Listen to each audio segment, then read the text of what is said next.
What's up, everybody? Good to see you all again. Today I'm going to review a session I played a few weeks ago, and we were playing 200, 400, 800, so it's a big game. As you can see, everybody or almost everybody has 200 big blinds at the table. It's a huge poker game. There's also an ante out there. You see, it's a 3-blind structure, which changes the game quite a bit. And we've got a lot of famous players in there. We've got Bit Too Easy, we've got Limitless, we've got Born to Tilt, we've got Fish 2013, we've got El Sogador. I have no idea who that is, but he was playing pretty well and he was giving a lot of action, so it was kind of fun. And as you can see, since everybody but Limitless actually bought in deep, I thought, why not join the table and buy in deep myself? So thought we could have some fun. So we're just going to review the hands, and as you can see, some of them were played face up, so I can go through my thoughts, tell you, how I attempt to beat these guys.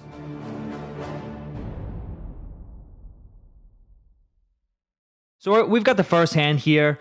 Lucas, Mr. W, and Mr. S folded. We've got Fish 2013 in the small blind, but it's a very different game, right? Because there's two people behind you, and there's $1,200 in the pot. So let's see what Mikita does. And so also there's one fun extra layer. You have to show one card or more if you win the hand, even if you just get a walk. If you don't, you pay a $3,600 penalty, which is quite a bit, right? I mean, that's 3.5 straddles or 7 big blinds. Anyway, so we've got ace-10 off in the small blind. And Nikita open raises ace-10 off, which is a fine hand to be open raising with. Most people tend to play with mostly raises in the small blind, not so many limps, because there's two people behind you. And I decided to call with king-jack offsuit. 200 big blinds deep, yes, you could end up 3-betting. It would be okay, but calling is definitely the standard play. As in, your hand is way too strong to fold. It's a little bit weak to 3-bet for value, so why not just call? King 4-4 is a pretty solid board for both players. I'm going to have a lot of King X and 4X, but I'm also going to miss this board a lot. And so Nikita goes for a very small bet, about a quarter of the pot, which I think is a cool bet sizing.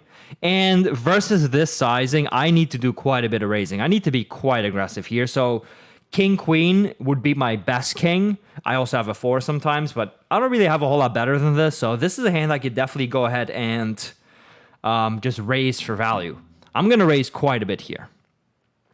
So I do decide to raise for value, and we see a very funny card here. We see the 4. So obviously Mikita's thinking, hey, what's this guy up to, right? He's representing a 4 on the flop, but now there's another 4 rolling off, so that's very unlikely. So, but, at the same time, I can have a king. I can have other hands, right? I can have a hand like pocket 7s for value as well.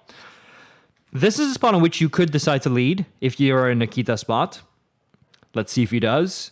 You see the pots, it's not even a big pot yet, right? And it's already $18,000. So Nikita actually leads for a tenth of the pot, which is a very interesting play.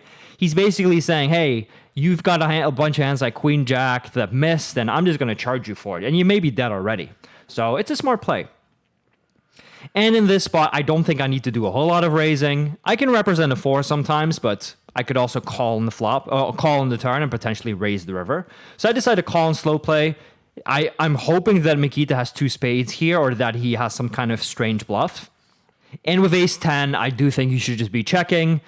You can still win a showdown sometimes, whereas if, let's say, you have a hand like, Queen Jack of Hearts, now you cannot really win a showdown, right? Or you have a hand like 7-8 of spades, you cannot really win a showdown. This hand doesn't really need to bluff.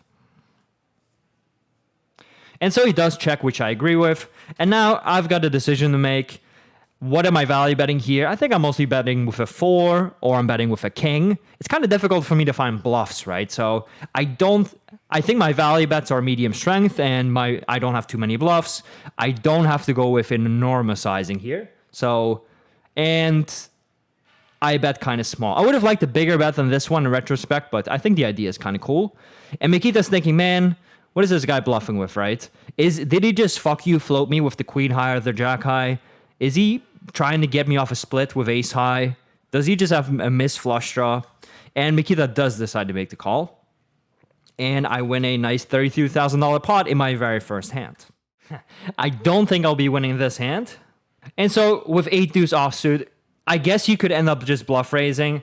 When El Sogador just checks against or when he just completes, it's very unlikely he's strong, right? So if I raise here, he probably folds. But then again, Mikita can have strong hands, and even if they have a decent hand and call, I've got 8 deuce offsuit. So checking is definitely the standard play. Let's see if I get cute. I do not get cute. It seems like this footage has been sped up. I guess you could end up bluffing here with the backdoor straight and flush draw, but it's not a play you can just always make. And on the ace, I don't see a whole lot of reason to bet. When I check here, I have such a nice raising spot pre-flop, so when I see this ace, I don't really like this card. This is a card on which especially Mikita should be quite aggressive. Aha, okay. But this card is not bad. This is not a bad card, right? I could have a hand like ace 3 offsuit. I could have a hand like 5 deuce offsuit. I could have, I mean, many 2 pairs, right? Like 10-3 offsuit, all that type of stuff. So actually improve on this 3 quite a bit. So this could be a good spot for a bluff, right? I mean, I've got a lot of 2 pairs. I've got some straights. If I had a hand like pocket 3s, I might have played it this way sometimes. So actually go for a bet here. If I had a hand like, let's say, ace 6 offsuit, I would play it the same way. So I actually have quite a few value bets here. And I do get the fold with the 8 high. It's pretty nice to flex with that on stream, right? And so if you start bluffing all of those random crap hands, then you're just way overdoing it, right? But I selectively chose that combination.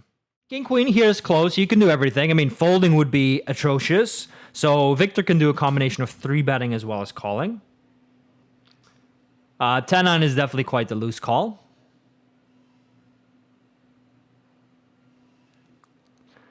And so Victor checks behind. 10-9 is close here. Standard would be a check, but you can maybe go for a bet as well. Victor doesn't hate this card, and Victor's definitely not going to be folding. I mean, he's got 2 overcards and a straight draw facing a less than third pot bet. So I think he calls, but maybe he raises. Call a standard. And now I don't see much value in El Salvador's spot. Is Victor really going to call him with pocket 8s if he ends up betting? Okay, so he actually goes for a very funny bet size, like 4 or 5% pot. And Victor makes the call. I'm not sure how I feel about this, but he's getting great odds. Kings on the button, pretty sweet. El Salvador really hopes that RNG hits high, so Born to Tilt can end up 3-betting, but he doesn't. And definitely want to c-bet here with the pocket kings. I mean, you've got such a great hand. Yes, you can be behind sometimes, but most of the time you just got it. Born to Tilt with a pretty conservative play, just calling pre and calling the flop. And El Salvador definitely doesn't love this card, right? It's not a great card, but it's not the worst. So, okay, he just calls. Let's see what Born to Tilt does here. I mean, everything makes sense. Big bet, small bet, just check calling. He checks here, hoping that El Salvador bluffs a hand like 8-5 suited or a hand like missed clubs or spades or some random float. Easy value bet. Easy value bet. And there's no way Born to Tilt can fold. I mean, maybe your opponent's value betting the same hand or a worse one. He could be bluffing. You don't block any of his bluffs. Easy call. And you see this small to moderate pot is still $50,000. So you see how big this game is, right? 9s can be both flatted as well as 3-bet. Okay. And 7 deuce deuce, pretty safe board for El Salvador. So if Born to Tilt has 9s, I think it's reasonable to say he has 7s as well. But a deuce, not really. So there's not a whole lot to worry about. Born to Tilt does check raise here. And here, I mean, yeah, you could have the best hand, but this would be a pretty ambitious call. I mean, you're basically open to hit a king or a jack, which is not a club. Neither player minds seeing that card. Born to Tilt knows, okay, it's less likely my opponent's gonna be beat now. And he actually goes for a small bet. Oh, sorry, he goes for a big bet. Easy fold here with king jack. Yes, your opponent could just be bluffing a random hand. Yes, he could have a club draw, but your hand just doesn't have the ability to get the showdown. So very, very questionable here. River brings a flush. The queen with a queen. El Salvador is unlikely to have a queen, right? Would be a pretty sick thin value shove. If Born to Tilt saw the king jack, he would definitely just check because, you know, you can expect king jack to perhaps bluff, but not really call. Let's see what El Salvador does. I'm not sure what he's thinking about. I mean, this should just be an easy fold. He somehow actually makes the call, which is pretty sick. He's probably thinking that Born to Tilt wouldn't shove a flush here, and that he just has random 2 overcards quite often. But this is an ambitious play by both of them.